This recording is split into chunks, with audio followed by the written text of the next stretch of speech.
Cardinal Burke spoke publicly about Pope Leo XIV. His words aren't mere comments, but a strong signal about where the Church is truly headed. At a time of controversial appointments and internal tensions, this is a speech we all need to listen to understand the direction of the new pontificate. Stay tuned. Since Pope Leo XIV ascended the throne of Peter, his every gesture has been subjected to careful scrutiny. The first weeks of the pontificate have shown decisions that, on the one hand, appear measured and composed, but on the other, have already sparked discussions among observers. Some appointments have raised concerns, a sign that the Pope does not intend to simply confirm the existing system, but rather wishes to set a clear direction, albeit with caution. At the same time, his constant calls to put Christ back at the center of ecclesial life were striking for their insistence and for their desire to clear the field of any reduction of the Church to a simple social actor. No theatricality, no claims of national identity, but an attitude that conveys calm and determination. This is the face that Leo showed in the first acts of his ministry, arousing curiosity and expectations among the faithful, and at the same time, provoking the critical analysis of the cardinals most attentive to the future of the Church. Judging the new pontiff cannot ignore the context he inherited. Recent years have seen a growing bitter debate within the Church, marked by synods that, rather than strengthening unity, have often fueled divisions. Projects like the German synodal path have raised fears that the Church would transform itself into a sort of political assembly, reduced to discussing issues of power and organization, forgetting its supernatural nature. Authoritative voices, such as Cardinal Gerhard Müller, have warned against this trend. The Church cannot be reduced to an NGO engaged in worldly battles, losing sight of its mission as a sacrament of salvation. Similar concerns were reiterated by Cardinal Joseph Zen, who denounced the risk of manipulating synods to change doctrine and discipline rather than faithfully safeguarding them. Among the most authoritative voices commenting on the beginning of Leo XIV's pontificate, Cardinal Burke stands out. In an interview with La Stampa, the Cardinal offered a simple yet incisive assessment. The new Pope is characterized by an authentic Christocentrism. This is not a rhetorical formula, but a judgment that captures the immediate imprint of his teaching. According to Burke, Leo constantly speaks of Christ and the Church, bringing attention back to the heart of faith and distancing himself from the temptation that reduces the ecclesial institution to a social service structure, as if it were a common, non-governmental organization. Words like this take on a particular weight when placed in the context of the controversies of recent years. When a cardinal feels the need to reiterate that the Pope puts Christ at the center, it means that the previous confusion has been deeply felt. Burke did not directly attack his predecessor, but his judgment sounds like an indirect correction of certain excesses, while at the same time offering the faithful a sign of hope. With Leo XIV, we return to speaking of Christ without ambiguity, without ideological filters, and without sociological reductions.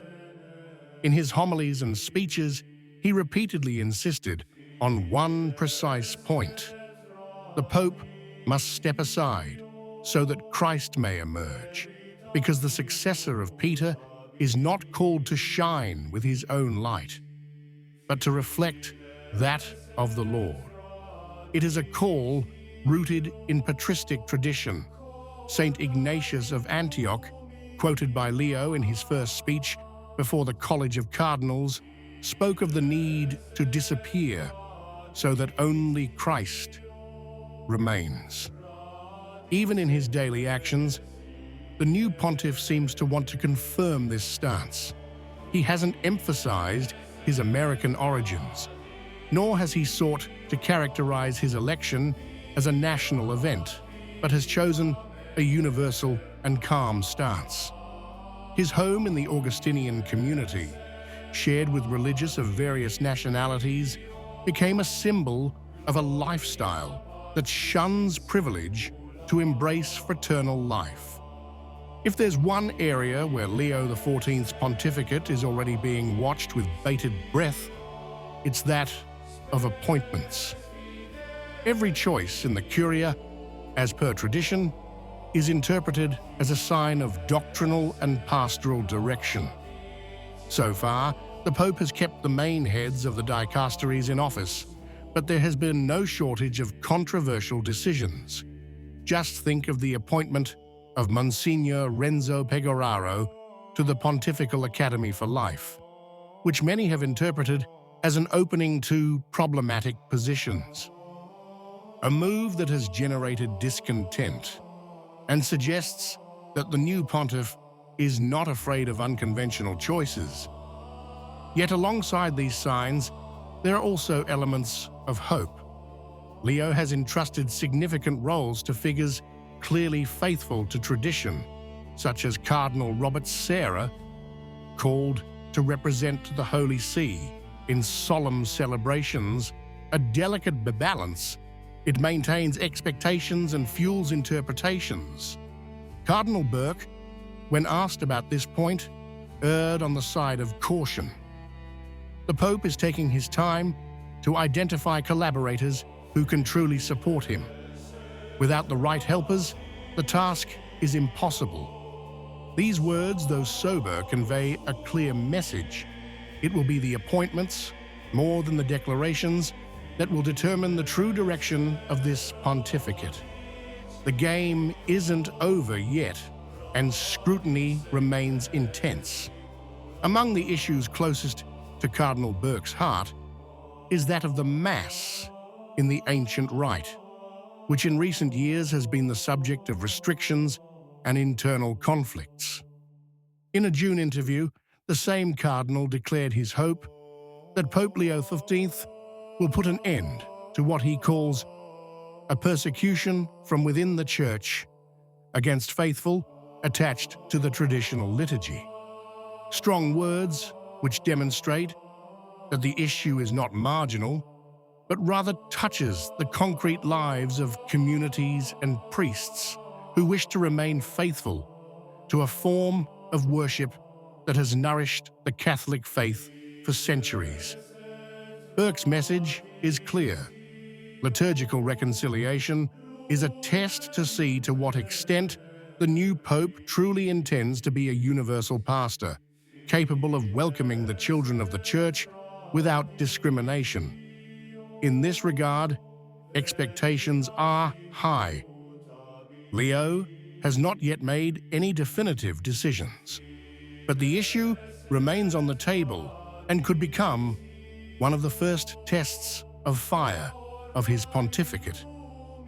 The tension between fidelity to tradition and the push for liturgical reform remains alive, and many look to Rome with the hope that an approach of unity, not exclusion, will prevail. Ultimately, Leo XIV's pontificate appears marked by both prudence and determination. Every appointment, every gesture, and every word are scrutinized, but the strongest signal remains the one given by Cardinal Burke, a church that must return to being truly centered on Christ, without bending to the spirit of the world, and without persecuting those who remain faithful to its tradition. What do you think? If you liked the video, comment Amen. God bless you.